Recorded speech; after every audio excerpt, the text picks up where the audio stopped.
Hi, good morning. Good morning, everyone. We are here again to present.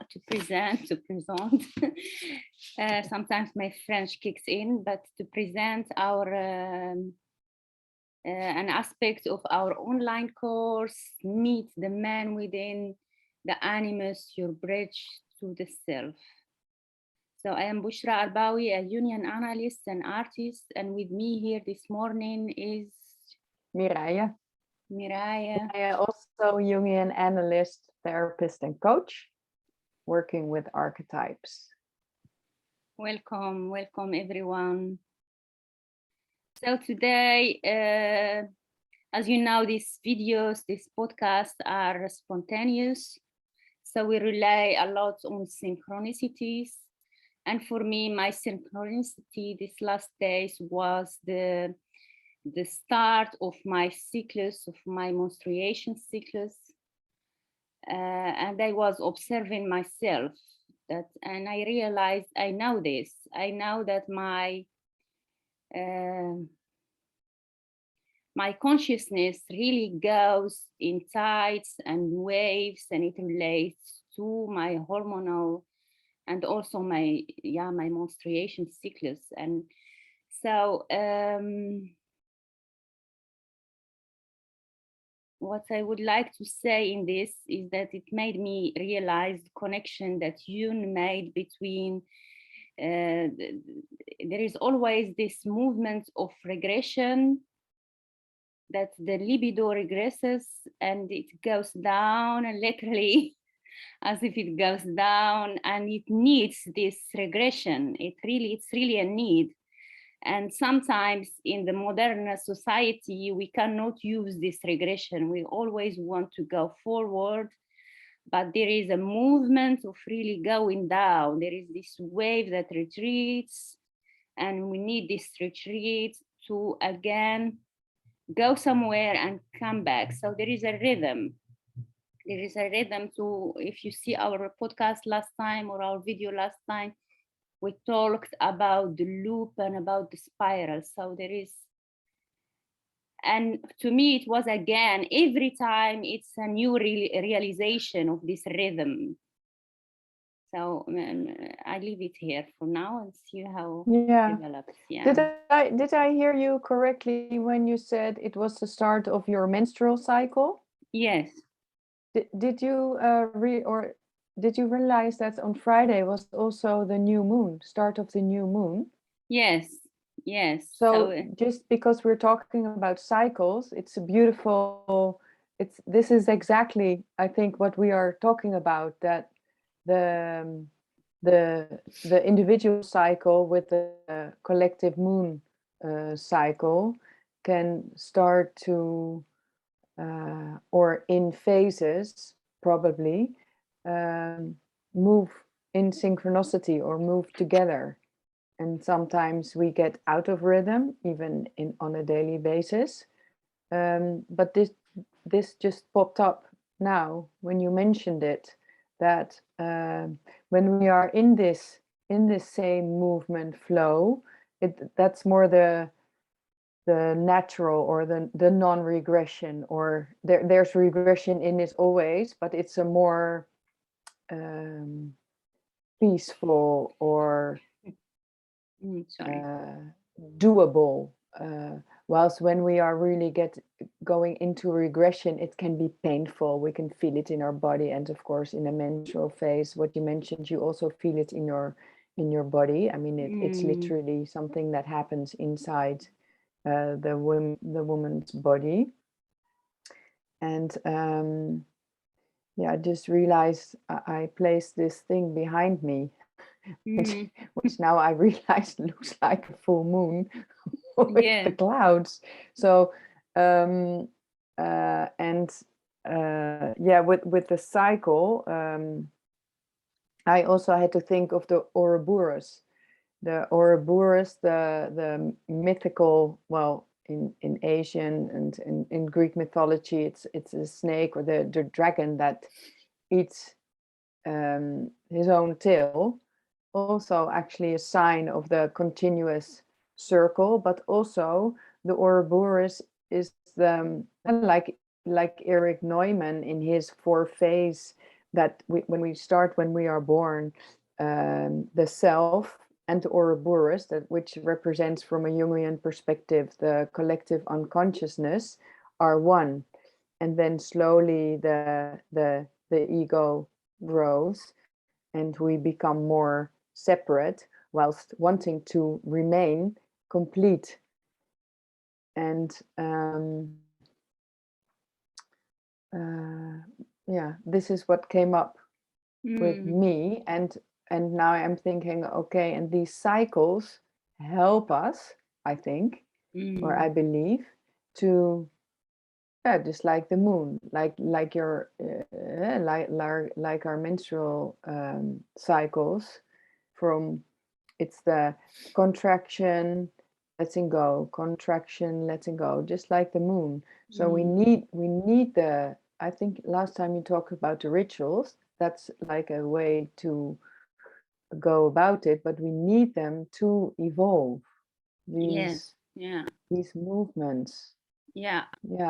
Yeah. And we need also to recognize that it's part of who we are, and it's part of everyone's process. So it's like when you become aware of your own rhythm, the internal, which affects the external, and how do you cope with this, with maybe there is a dissonance between your internal rhythm and the external rhythm. And also from my personal experience and also of my clients, what Mireille talked about, this separation and this union. There are some moments in your cycles where you feel like more you go to the separation, and others where you go more to the union. I think for me personally, but for it can be different for everyone. The union is like I really feel at home there. I can't lose myself in it, which is again, yeah, it's my character. But the separation can be very painful, but it's also like the human condition. It's like we are in the two, and it's yeah, to say directly, you can be trapped in the illusion that one of them is really like you cannot have it, you cannot deal with it, either the union or either the separation. I believe that it's dependent on you. For me, it's how I feel it. To me, why this relates to the animus, because to me also what I noticed is that the negative animus, when it's negative, it tends to be really in its most powerful time when you are in a difficult cyclus for you, either the separation or either the and it tends really to get nasty sometimes if you are not aware that it's just a rhythm, that you can go with this negativity. And again, for me, there is the self-worth that comes also related to being a woman. Again, from the collective unconscious, I believe that women, with all this history with patriarchy, that there are some dynamics about the feeling that we have to prove ourselves. So there is self-worth, and it's also a cyclist. Sometimes you really are in. So for me, it's recognizing this cycle and working with it, and every time cleaning some aspects that are difficult for you, or that you tend to start this self-talk that's not that's making it for you difficult to manage these movements in the cycles. Yeah, I really like the word illusion you use, the illusion of the unification and the illusion of the separation. But maybe for our audience, a question that came up, or maybe you can give an example of the really, you mentioned the really negative animus, or when the animus is not working for you. Could you give an example? What? like in your life, in your daily life? Yeah. What comes in mind is the self-talk, actually, the negative self-talk that comes and that you keep actually you don't want to give in to your internal rhythm, like you are in a wave that you need to retreat, that you need to go actually more to the feminine, more to more into listening, more into not doing. And there is, again, this is personal. It could be for you in a different stage of the cyclus that you experience this resistance and this self-talk, negative self-talk. And then, and it's also an adaptation with the external rhythm, which is the external rhythm of society rarely recognize the need to retreat, the need to stillness, the need to not do, to just actually be and listen. So this is, yeah, and this Yeah, is so me you also. would say, Mm-hmm. yes, so you would say the negative self-talk is like an example of the animus, actually the archetypal animus. Yes. I totally Yeah. recognize. I totally recognize Yeah. this, and um, yeah, two things came to mind when you explained this. About the outside, about the rhythm of the outside world, in how far is the outside world, or in how far, in essence, or in Jungian perspective, the outside world is also a reflection of our inside world. So when I heard you say, yeah, the influence of the outside world, isn't it actually a message from our inner world to ourselves, that we reflect on the outside world, but will reflect back on us? Do you understand what I mean? So I find that really, really helpful also for my personal development. So how I view the outside world, and if I indeed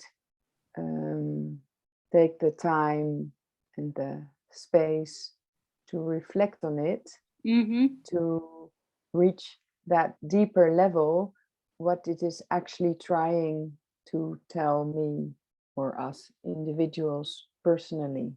Yeah. And yeah, in the personal development. Following that, like I just said before our talk, we have a puppy, or I got a puppy on Saturday, and it's a female, which was a conscious decision on my, because I have 3 men in the house, which all actually reflect my animus. And I saw this puppy, and that's also how I got the Ouroboros picture. He was, or she was, I keep on calling it he.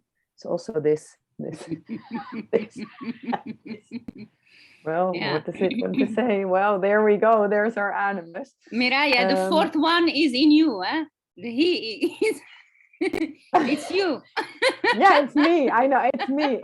It's my, well, that's interesting with the puppy, talking about archetypes. It's the child. It's probably the child, the inner child in me reflecting from the puppy, but the puppy was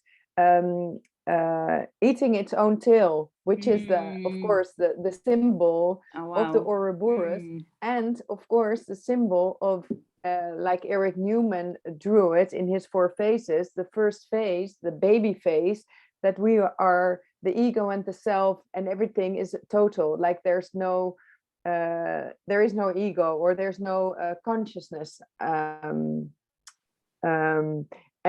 so yesterday, this puppy, or my inner child, or however we want to reflect it, was actually demonstrating it with her. See, I do it again, with her body. This complete symbol. This complete symbol. So yeah, well, nothing so that is, and that allowing, because I recognize, so going back to what you mentioned first, is the negative voices, or the negative voices, to just allow what is and look at it in love, and take it from there, for me personally, has so much more effect and in-depth, or actually room for transformation, than when which is also which is very much an animus energy, this going through it, or the shortcut. We talked about it last time, I think, also. The shortcut, for me, it doesn't work, even though my animus inside me wants to. Okay, I want this puppy, I want it to be to sleep all night, and not wake up, but it is not.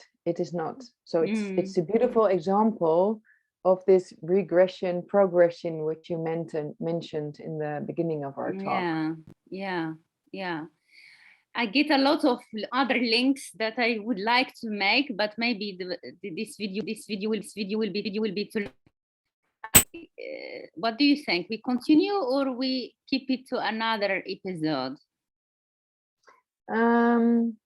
I think we keep it to another episode, just to keep them short, and also, well, for me, and of course it says everything about me, just take it step by step, because it's also what I find, or I think we agree on this one, take things step by step, day by day, and if things get bad, take it an hour by an hour. And for now, maybe what you can take from this video, I suggest, is to observe your own rhythm, your own cyclus, how that relates to your own menstruation cyclus, but there are other cycluses also that you can observe in yourself. And from there, next time we will take you further from here, just spontaneously again. And I wish you a good day. Mireille, thank you. Thank you, Bouchra. Thanks everyone for listening, and enjoy the rhythm.